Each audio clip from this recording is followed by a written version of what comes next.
అప్పుల బాధలు వెంటాడుతున్నాయా? అయితే 6 JVR వారి జాతిరత్నాలు ధరించండి. హాయ్, వెల్కమ్ టు మనం టీవీ. నేను మీ మనోజ్. పవిత్ర పుణ్యక్షేత్రం తిరుమలలో మరోసారి డ్రోన్ కలకలం రేపింది. సో పైకి ఎలా డ్రోన్ తీసుకెళ్తున్నారు, అన్యమత ప్రచారాలు ఎలా చేస్తున్నారు, అసలు వాళ్ళు నిజంగా భక్తి కోసం వచ్చారా, లేదంటే కంప్లీట్గా అసలు అక్కడ ఏం జరుగుతుందో తెలుసుకోవడానికి వచ్చారా? సో ఇలాంటి వాటిపై చాలా అనుమానాలు వ్యక్తమవుతున్నాయి. నిజంగా తిరుమలలో చాలా అంటే అంచెలంచెలుగా భద్రతా చెకింగ్ అనేది ఉంటుంది. బేసిక్గా కింద అలిపిరి మెట్ల నుంచి వెళ్ళేటప్పుడు ఏదైనా అక్కడ ఉండే మఫ్టీలో ఉండే పోలీసులు కావచ్చు, పైకి వెళ్ళేటప్పుడు చెకింగ్ కావచ్చు, మీ లగేజ్లు కావచ్చు, మిమ్మల్ని కావచ్చు. సో ప్రతి సీసీ క్యామ్ చాలా అలర్ట్గా ఉంటుంది. అలాంటి చోట డ్రోన్లు తీసుకెళ్తున్నా కనీసం పట్టించుకోలేదు అంటే భద్రతా వైఫల్యం నిజంగా చాలా కొట్టచోటుగా కనిపిస్తుంది. వాళ్ళు మళ్ళీ అక్కడ పైకి వెళ్ళిన తర్వాత, కొండపైకి వెళ్ళిన తర్వాత వాళ్ళు అప్పుడు ఈ యొక్క డ్రోన్స్ని ఎగరేసి ఆ విజువల్స్ అన్ని క్యాప్చర్ చేస్తున్నారు. దానికి వాళ్ళు చెప్పిన రీజన్ ఏంటో తెలుసా? సో ఇది ఇప్పుడు శీతాకాలం కదా, సో ఆ మంచు ఆల్రెడీ అంటే మట్టానికి భూ సర్ఫేస్కి తిరుమల కొండ చాలా హైట్లో ఉంటుంది. దాదాపు ఒక 6000 మీటర్ల హైట్లో ఉంటుంది. అంత హైట్లో ఆ యొక్క మంచు కూడా ఎక్కువ పడుతూ ఉంటుంది. సో దానికోసం మేము తీస్తున్నాం అని చెప్తున్నారు.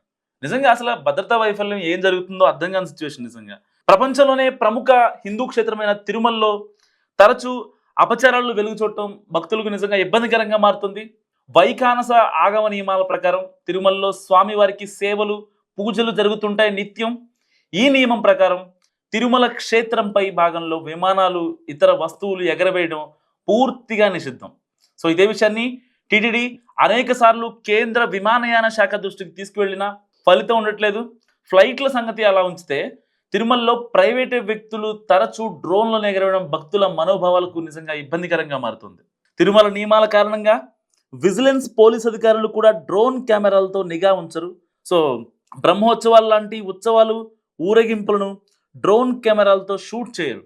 అంత కఠినంగా నియమాలు ఉన్నప్పటికీ తరచూ తిరుమలలో ప్రైవేటు వ్యక్తులు డ్రోన్లతో వీడియోలు చిత్రీకరించి వాటిని సోషల్ మీడియాలో పెట్టడం, ఇవన్నీ మనం డైలీ రెగ్యులర్గా చూసే సీన్స్ అనమాట. ఒకసారి మనం ఆ డ్రోన్ చూడొచ్చు, చాలా దగ్గరలోనే పైనుంచి వెళ్తుంది ఆ డ్రోన్. సో మహారాష్ట్రకు చెందిన ఒక భక్తుడు నేరుగా శ్రీవారాలంపై డ్రోన్ ఎగరడం నిజంగా సంచలనం క్రియేట్ చేసింది.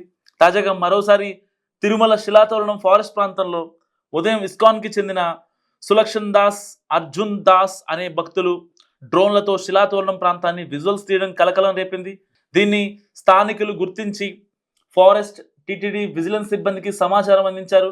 విజిలెన్స్ అధికారుల సూచన మేరకు వారిని స్థానిక పోలీసులు కూడా అప్పగించారు.